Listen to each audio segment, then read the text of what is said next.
Mas o que acontece? O Novo Testamento ele já foi todo escrito por causa das heresias. Então, as epístolas de Paulo, as epístolas de Pedro, era constantemente corrigindo problemas nas igrejas. A primeira grande heresia do cristianismo era os judaizantes. Era a galera que era contra Jesus e era judeu. Maravilhoso, tô tentando botar a fumaça pra trás pra não... Isso é vapor, isso não vai dar, isso é vapor. É só vapor, beleza. Eram os judaizantes, só a galera que cobrava que o crente fosse meio judeu, assim. Para o judeu, a conversão religiosa era um tipo de conversão civil também. O cara se circuncidava, fazia parte da nação de Israel, e nunca era judeu de verdade. Ele era um prosélito, era um cara de nível B, digamos assim. No cristianismo isso não acontece. Agora não tem mais circuncisão, não tem mais as rituais, as práticas judaicas. Mas os judeus que se convertiam, muitos começaram a impor sobre os gentios, os não-judeus, as mesmas práticas judaicas. Entendi. Então Romanos fala contra isso, Gálatas contra isso, Hebreus contra isso. Várias cartas corrigem esse problema. Explicando que a salvação não é por obras, a ritualística do passado ficou no passado, agora a gente tem uma outra coisa, não é? Que é a concretização para onde a ritualística apontava. Não é? No Evangelho de João, ele começa a lidar com o que os cristólogos chamam de proto-gnosticismo. Porque o gnosticismo é uma heresia do século II. Tem um primeiro pai da igreja chamado Irineu de Lyon, que escreveu um livro chamado Contra as Heresias, que ele lida com o gnosticismo e tal, em 4 volumes. Mas havia um proto-gnosticismo ali no período primitivo, em que o pessoal dizia, não, ó, Jesus não era homem de verdade, porque a carne é má.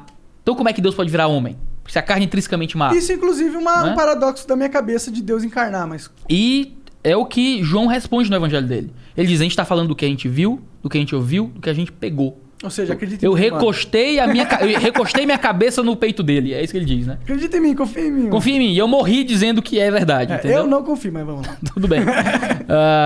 Eu acho que tem que ter muita fé pra não acreditar nisso. Eu não acredito em humanos. Eu acredito em Deus.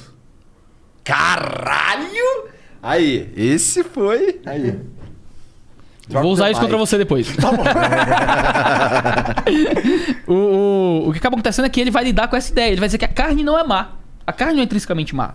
Né? O que é mal é o pecado. É aquilo que é a cobiça dos olhos, é o amor pelas coisas do mundo, é se entregar para as obras da carne, é não amar o próximo e tal.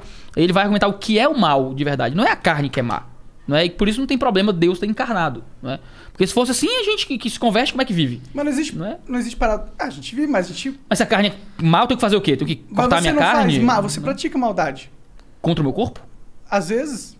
Não, você tá falando que eu ainda sou mal porque exato. Mas não é porque eu sou físico. É porque você é físico. Não, é porque eu sou ruim. É diferente. Mas eu acho que a fisicalidade... Por exemplo, ó, essa mesa é física e não é moral. Eu sei, mas por exemplo, ó, Jesus sem querer pisou numa formiga. Se ele fosse Deus... Ele não podia pisar na formiga. Talvez, sei lá, ele pode matar uma... Então, mas não existe alguns paradoxos de Deus estar encarnado? Se ele toma uma decisão... Não, existe. Paradoxos de Deus estar encarnado, sim. Então, existe tipo se Deus tem que ajudar 2 pessoas encarnadas, ele tem que tomar uma decisão. Ele vai tomar uma decisão porque... Como que ele vai... Baseado no quê? Ele é humano, tá ligado? Ele vai ter que tomar uma decisão que é injusta. Como que Deus vai tomar... Se ele tem que salvar 2 pessoas que estão caindo do penhasco, ele vai conseguir... Salva 2, ele faz assim, aí sobe assim as 2. Só que... Mas...